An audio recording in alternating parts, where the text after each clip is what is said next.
who's not all that excited about fixing America's current healthcare system? The companies that comprise America's current healthcare system. You see, they have a pre-existing condition of awesome profitability. Please don't cure us. The level of resistance among health industries is directly proportional to the level of ginned-up hysteria about the possibility of America finally getting health reform. Among the most hysterical and completely bogus drivers of public opposition to health reform has been the idea that the U.S. government plans to determine which senior citizens among us should die and when. They are the death panels, and they don't exist. You know, the Rachel Maddow Show has done what we could to figure out why so many people believe the death panels do exist. In 1993, the last time a newly elected Democratic president was pursuing health care reform, two of his most formidable foes were Harry and Louise, a fictional middle-aged couple sitting at a kitchen table talking smack about how dangerous it would be to reform the American healthcare system. Harry and Louise, of course, weren't just a freelance, actual middle-class couple concerned about cutting into the insurance industry's profit margins. They were actors. They were hired by the insurance industry to try to sink the reform plan. Well, incidentally, the same actors who portrayed Harry and Louise back in 1993 this year have been hired by pro-healthcare reform forces to try to sell the idea of reform.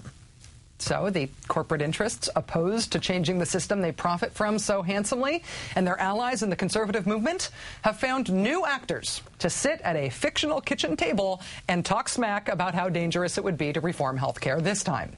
Here they are. They're the new Harry and Louise, and this time the reason they say changing the healthcare system is so scary is because, you guessed it, healthcare reform is really a secret plot to kill old people and to try to make people have more abortions.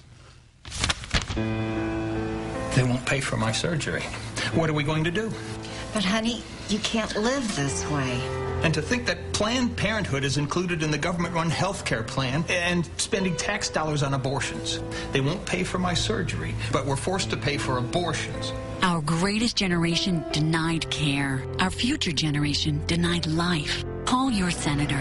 Stop the government takeover of health care. Family Research Council Action is responsible for the content of this advertisement. You got that? The real agenda lurking behind healthcare reform is a secret plot to kill old people and to promote abortion. That ad was just released by the conservative group, the Family Research Council. Now, you know about the conspiracy theory that the president secretly isn't really the president because he's secretly foreign. Those conspiracists are called birthers, right? Well, Christopher Beam at Slate.com has christened the healthcare reform as a secret plot to kill old people conspiracists as the deathers, which is sort of brilliant. The deathers theory is being advanced not only by far-right advocacy groups like the Family Research Council, it's also being advanced in Congress by Republicans like Virginia Foxx of North Carolina. It will not put seniors in a position of being put to death by their government. The deathers theory is also being advanced by Republicans like Congressman Louis Gohmert on talk radio. We have been battling this socialist health care, the nationalization of health care, that is going to absolutely kill senior citizens. They'll put them on a list and force them to die early. The deathers theory is also being advanced as of today on the editorial page of the conservative newspaper, The Washington Times. It should probably be noted that the editorial cites as its sources right-wing talk show host Mark Levin, the Red State blog, and FoxNews.com. But as the deathers theory leaches from the wingnut fringe into the mainstream of efforts to stop healthcare reform, consider where it started. Consider its source. When you start digging, it turns out that this theory all traces back to a single person, a person named Betsy McCoy. She's a director of a medical device company called Cantel Medical Corporation. She's also a former director of a biotech company called Genta. She's also a senior fellow at the Hudson Institute, a conservative think tank funded by some of the biggest pharmaceutical giants in the country. Betsy McCoy is the person who started the whole conspiracy theory that the government promoting people getting living wills, which the government has done for 20 years, is somehow now a secret plot to kill old people.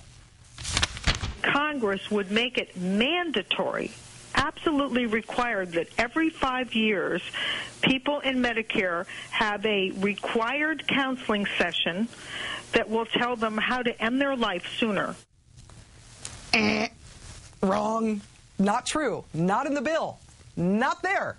Totally false.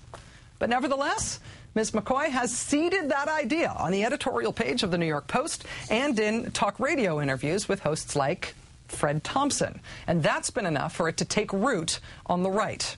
Now, Betsy McCoy has also done this before. In 1994, she wrote an attack on the Bill Clinton healthcare reform proposal in a magazine called The New Republic. That article was so riddled with errors that the magazine ultimately distanced themselves from it, even though they published it in the first place. But that didn't stop the opponents of healthcare reform back then from citing her disproven attacks over and over and over again. And so far, nothing is stopping the opponents of healthcare reform now from doing the same thing. The deathers theory is everywhere on the right. It's on the House floor, it's on talk radio, it's in TV ads, and it is a script, a nonsense, totally made up, totally disprovable script written by the corporate interests who have wanted to block healthcare reform forever because they're making a mint off of the way it is now. Welcome back to 1993.